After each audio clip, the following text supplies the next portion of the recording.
Ok, mission pour l'ordinateur de Miguel qui nous demandait du coup de cloner un disque HDD sur un SSD. Le problème c'est qu'on s'est retrouvé avec un SSD qui est 2 fois plus petit. Le disque HDD fait 1 Tera et le SSD fait seulement 500 Go. Donc on ne peut pas cloner le disque directement, c'est littéralement impossible. Ce qu'on va essayer de faire, c'est de cloner juste les partitions, la partition C, avec justement ce qu'il faut pour démarrer, c'est-à-dire en gros. Et c'est ça que je voulais montrer. Quand on regarde justement le partitionnement du disque HDD là, sur Windows, il n'y a pas que 2 partitions, il y en a plus. Il y a une partition qui est de recovery, une partition de récupération, une partition qui s'appelle, qui est la partition de boot en fait littéralement, la partition C donc où il y a le Windows, la partition D qui serait la data, et il y a encore une autre partition de récupération ici derrière. Okay, le truc, c'est qu'en plus de ça, le C, donc l'avant-dernière ligne, le C, il est quand même assez rempli, il n'y a plus que 16% de libre. Et la partition D, et il reste plus que 40%. Bref, ça c'est ce qu'on voit dans Windows. Le truc, c'est qu'il y a encore une autre partition qu'on ne voit pas là, qu'on va aller voir autrement, qui est une partition réservée par Microsoft et qui n'apparaît même pas ici. Globalement, on a 3 partitions nécessaires pour faire démarrer le Windows. Donc il faut cloner littéralement 3 partitions et non pas juste une seule. C'est ce qu'on va essayer de faire.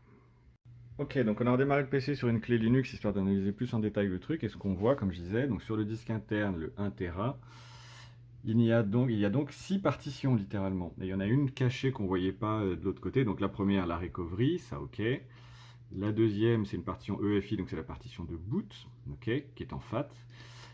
Et il y a cette troisième là, voilà, cette troisième qu'on ne voyait pas, qui fait 135 mégas, qui est littéralement Microsoft Reserved, voilà, une partition réservée à Microsoft, mais globalement, sans celle-là, le PC ne pourra pas démarrer.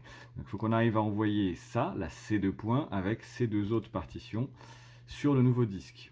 Et après, on essaiera de retransformer le disque interne, là, juste avec la data. La dernière étant encore une partition de recovery. Voilà, donc c'est parti pour la manip, on va essayer de jeter les 3 partitions, enfin de cloner les 3 partitions nécessaires au Windows sur le SSD. Et on va bien voir si ça marche ou pas.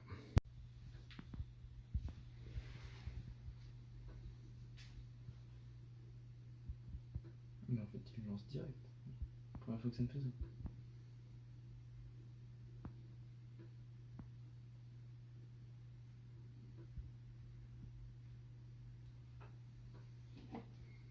Ok. Ouais, mais laisse-le se finir.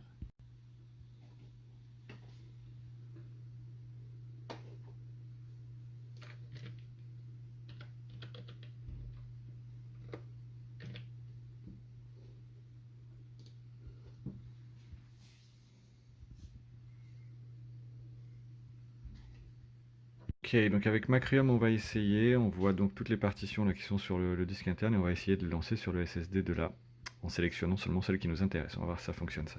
Donc effectivement le logiciel permet de sélectionner les 3 partitions qui nous intéressent en ne prenant pas les autres. On va essayer. Ok, opération lancée. Opération lancée. Maintenant on patiente. On n'a pas attendu longtemps et malheureusement clone failed. Non, cela n'a pas marché. Bon, vu que ça n'a pas marché avec Macrium, on essaye avec un autre logiciel, Aomei. On va voir si avec ça marche mieux. Apparemment avec Aomei c'est en train de passer. Donc l'opération est en cours, mais bon bah il y a quasiment 500 Go à cloner, donc je pense que ça va prendre du temps. On est à voilà, 11 Go sur les 380, il y a 380 pardon, de données. Donc voilà. Wait and see. A tout de suite pour la suite.